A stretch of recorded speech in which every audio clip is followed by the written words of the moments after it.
अरे माता आप? हाँ, मैंने सोचा तुम जाग गए होंगे, तुम्हें भूख लगी होगी ना। आपने मेरे दानों की रक्षा की, मेरा इतना ध्यान रखा, पर अभी तक आपने अपना पूरा परिचय भी नहीं दिया। कहा ना कि माता हूँ। माता का परिचय क्या? माता तो एक नाते का नाम है, पर जिससे इस नाते का संबंध होता है उसका भी अपना एक नाम होता है। अच्छा, मेरा नाम तो सुनो, मेरा नाम विष्णु प्रिया है। विष्णु प्रिया अर्थात भगवान विष्णु की प्रिया। ये आप भगवान विष्णु की प्रिया है, तब तो आप ये भी जानती होंगी कि भगवान विष्णु कहाँ निवास करते हैं। नाम विष्णु प्रिया होने से कोई भगवान विष्णु की प्रिया थोड़ी ही हो जाती है। और यदि ऐसा होता तो इस समय भगवान विष्णु मेरे साथ होते और तुम्हें उनकी खोज में भटकना नहीं पड़ता। तुम्हारे लिए भोजन लाई हूँ, चलो इसे ग्रहण कर लो। मुझे क्षमा कर दो माँ, मैं जानता हूँ तुम मुझे खिलाए बिना भोजन नहीं करती थी, पर मैं भगवान विष्णु से मिले बिना तुम्हारे पास नहीं आ सकता। लो। धन्यवाद माते, मुझे भूख नहीं है। क्यों बेटे? पुत्र ध्रुव! ध्रुव! पिताश्री! पुत्र ध्रुव! पिताश्री आ रहे हैं, मुझे कहीं छुपा दो। क्यों बेटे?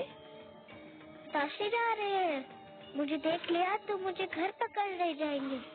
मैं घर जाना नहीं चाहता, मुझे कहीं छुपा दो माते, मुझे कहीं छुपा दो। चलो चलो मेरे साथ।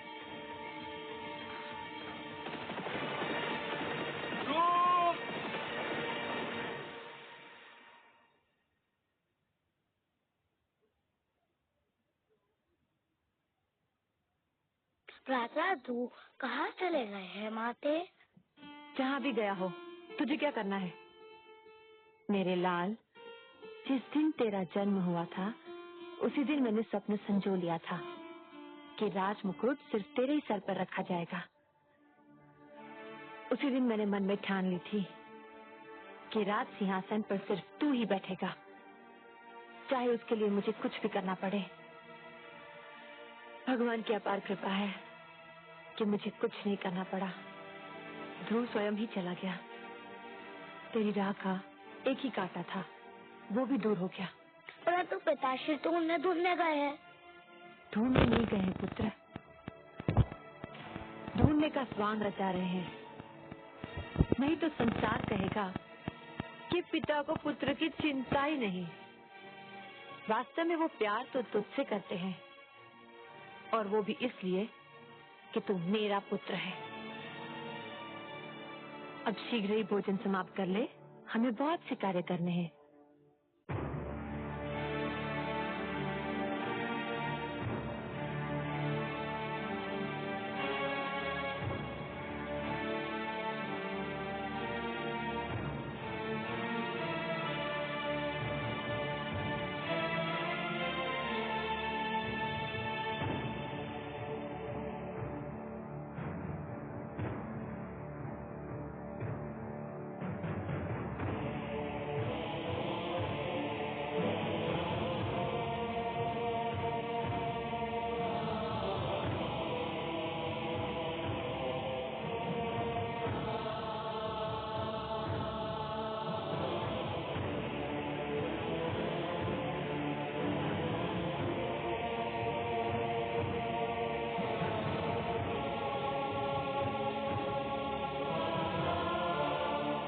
मैं आपसे क्षमा मांगने आया हूँ राजगुरु।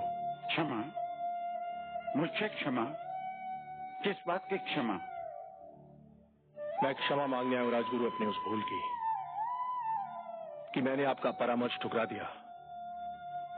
आपने मुझे रोका था और बिल्कुल ठीक रोका था कि मैं महारानी सुनीति का स्थान सरुचि को ना दूं, परंतु मैंने आपका तिरस्कार किया। मैं अपनी उसी भूल की क्षमा मांगने आया हूँ। राजा मांगता नहीं है महाराज, राजा तो देता है, प्रदान करता है। राजा क्षमा मांगने लगे तो अपराधी को दंड कौन देगा महाराज? आपकी भूल ये थी कि आप अपनी इंद्रियों को वश में न रख सके, अपनी इच्छाओं पर नियंत्रण न कर सके। जिस प्रकार अश्व का सवार यदि अपने अश्व को नियंत्रण में न रख सके तो अश्व उसे अपनी पीठ से धरती पर गिरा देता है, उसी प्रकार आप अपनी कामुक इच्छाओं पर नियंत्रण न कर सके और इन इच्छाओं ने आपको वहां पहुंचा दिया जहां आप आज स्वयं को पा रहे हैं। कर्म से गिरकर आपने राजा के धर्म को लज्जित कर दिया है महाराज। राजा तो ईश्वर का प्रतिनिधि होता है और उसे किसी से क्षमा मांगना शोभा नहीं देता। मुझसे वास्तव में भारी भूल हुई है। मुझे दंड दीजिए राजगुरु, मुझे दंड दीजिए। भूल अवश्य हुई है महाराज, परंतु मैं दंड देने वाला कौन होता हूं? मुझे तो ये अधिकार ही प्राप्त नहीं। ये भूल आपने मर्यादा के विरुद्ध की है, अपने राजधर्म के विरुद्ध की है और इस भूल का दंड या क्षमा आपको स्वयं आप प्रदान कर सकते हैं। जय ईश्वर। मुझे स्वीकार है आपका परामर्श राजगुरु, परंतु आप ही बताइए कि मैं स्वयं को इस भूल का क्या दंड दूं? वो तो आपको मिल ही रहा है महाराज। क्या पुत्र भी हो किसी दंड से कम है? क्या इस राजमहल का सूनापन और सन्नाटा किसी दंड से कम है? क्या ये कुछ कम दंड है कि आप राजभवन में हैं और पुत्र ध्रुव मनु की धूल छान रहा है? राजगुरु, यही दुख तो मुझे चैन नहीं लेने देता। चैन तो आपको उसी समय मिलेगा महाराज जब आप ये निश्चय कर लेंगे कि आप इस भूल को न स्वयं दोहराएंगे न कभी किसी को दोहराने देंगे। प्रजा तो राजा के पद चिन्हों पर चलती है। आप अपनी प्रजा को विश्वास दिलाइए कि ऐसी भूल अब कभी नहीं होगी। रही क्षमा तो वो तो केवल ईश्वर ही कर सकता है। आप भगवान विष्णु से प्रार्थना कीजिए कि वो आपके पुत्र की इच्छा पूर्ति करते। ये होता है तो आपको अपने आप ही क्षमा मिल जाएगी। वो तो मैं अवश्य करूंगा राजगुरु, किंतु इस समय जाकर महारानी सुनीति से क्या कहूं? यही सोच मुझे खाई जा रही है।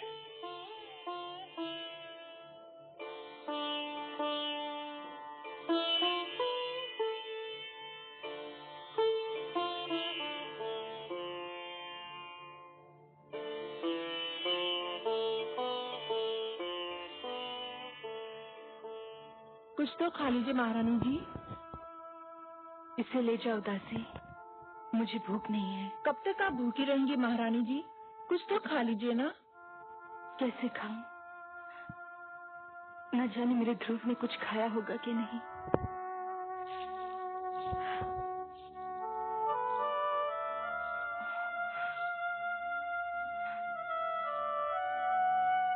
मेरा पुत्र महाराज? नहीं, कहीं नहीं मिला। मैंने सारा क्षेत्र छान मारा, उसका कहीं पता नहीं चला।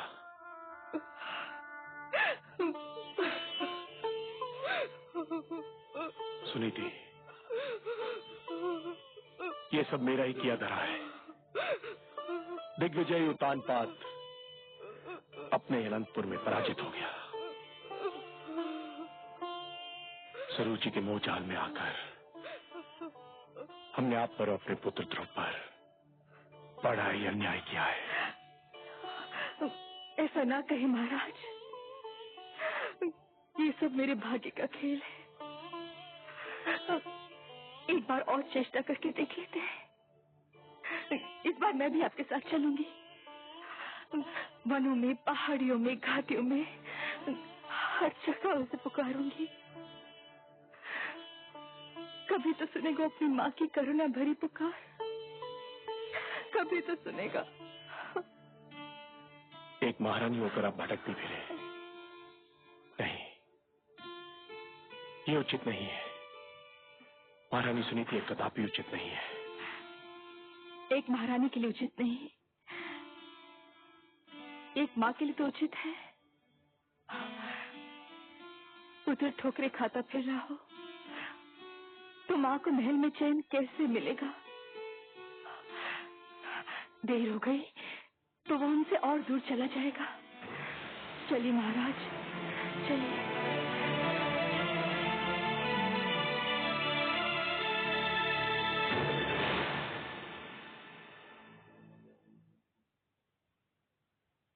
महारानी महारानी, सब बना बनाया खेल बिगड़ गया। शुभ शुभ बोल बाबली, कौन सा खेल बिगड़ गया? महारानी सुनीति ने महाराज का मन एक बार फिर जीत लिया है। क्या? ये तू क्या कह रही है? स्पष्ट बता, क्या हुआ? मैं वहीं से चली आ रही हूँ। पुत्र अशोक ने महाराज को व्याकुल कर दिया है। वो मेरे सामने महारानी सुनीति के समक्ष अपना पश्चाताप प्रकट कर रहे थे। क्या? हाँ महारानी, और अब दोनों मिलकर राजकुमार ध्रुव की खोज में जा रहे हैं। कुछ कीजिए, वरना आपके सारे सपने चकनाचूर हो जाएंगे। नहीं, यह असंभव है। ऐसा नहीं हो सकता। मैं देखती हूँ कि महाराज कैसे जाते हैं।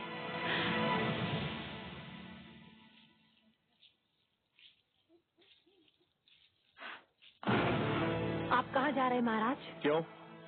क्या मुझे कहीं जाने के लिए तुम्हारी आज्ञा की आवश्यकता है? हम अपने पुत्र को ढूंढने जा रहे हैं, जो केवल तुम्हारे कारण राजमहल छोड़कर चला गया है। हम दोनों मिलकर अपने पुत्र को ढूंढेंगे। ये अचानक पुत्र मुंह कैसे उमड़ा है महाराज? पिताश्री ने आकर मेरे नेत्र खोल दिए हैं। मुझे आज ज्ञान हुआ है कि परिवार में पिता का क्या महत्व होता है। मैं भटक गया था। पिताश्री ने मुझे सत्य का मार्ग दिखाया है, और अब मैं इस मार्ग को कदापि नहीं छोड़ूंगा। कान खोलकर सुन लीजिए महाराज, मैं आपको कहीं नहीं जाने दूंगी। तू मुझे जाने नहीं देगी? तू रोकेगी मुझे? हाँ, मैं रोकूंगी आपको, क्योंकि मैं आपकी पत्नी हूँ। तू पत्नी नहीं, पत्नी के रूप में हमारे परिवार के सुख चैन, हमारी एकता और हमारे प्रेम की शत्रु है। महाराज, तू उस चमकती रेत के समान है जो प्यासे यात्री को दूर से जल तो दिखाई देता है, परंतु पास आने के बाद पता चलता है कि वो जल नहीं, केवल रेत है। पिताश्री ने आकर मुझे इस मोह जाल से मुक्त कर दिया है। तेरे मोह में फंसकर मैं अपनी देवी समान धर्म पत्नी को भूल चुका था, अपने आप को भूल चुका था। तो ये कहिए ना कि सुनीति ने अंत में आप पर अपना रंग जमा ही लिया। मैं सब समझती हूँ, इसी ने आपको मेरे विरुद्ध भड़काया है। ये बेचारी शोक की मारी किसी को क्या भड़काएगी? इसके मन में तो पुत्र वियोग की अग्नि दहक रही है। पर तू क्या जाने इस दुख को? यदि तेरा उत्तम कहीं चला गया होता तो तुझे ज्ञान होता कि पुत्र वियोग क्या होता है। ये आप क्या कह रहे हैं महाराज? भगवान के लिए इतने अशुभ बोल अपने मुंह से ना बोलिए। भगवान न करे कि वो कहीं चला जाए। वो केवल आपका ही नहीं, मेरा भी पुत्र है। उसने मेरी कोख से जन्म नहीं लिया तो क्या हुआ? माता कहकर तो वो मुझे भी पुकारता था। मैं तो यही सोचती थी कि ध्रुव के जाने के बाद उत्तम ही हमारे घर का दीपक है। ध्रुव को तो मैं खो चुकी हूँ। उत्तम भी अगर कहीं चला गया तो हमारा क्या होगा? देख लिया तुमने, ये है माता, ऐसी होती है ममता। और एक तुम हो कि ध्रुव हरदम तुम्हारी आंखों में कांटे के समान खटकता रहता था। तुम यही चाहती थी ना कि राजमहल तुम्हारा हो जाए, यह ऐश्वर्य तुम्हारा हो जाए, मेरे राजकोष, मेरे सिंहासन पर तुम्हारा अधिकार हो जाए। तो ले, मैं सब कुछ तुम्हें देता हूं और सुनीति को लेकर अपने पुत्र की खोज में जा रहा हूं। यदि वो हमें ना मिला तो हम भी लौट कर नहीं आएंगे।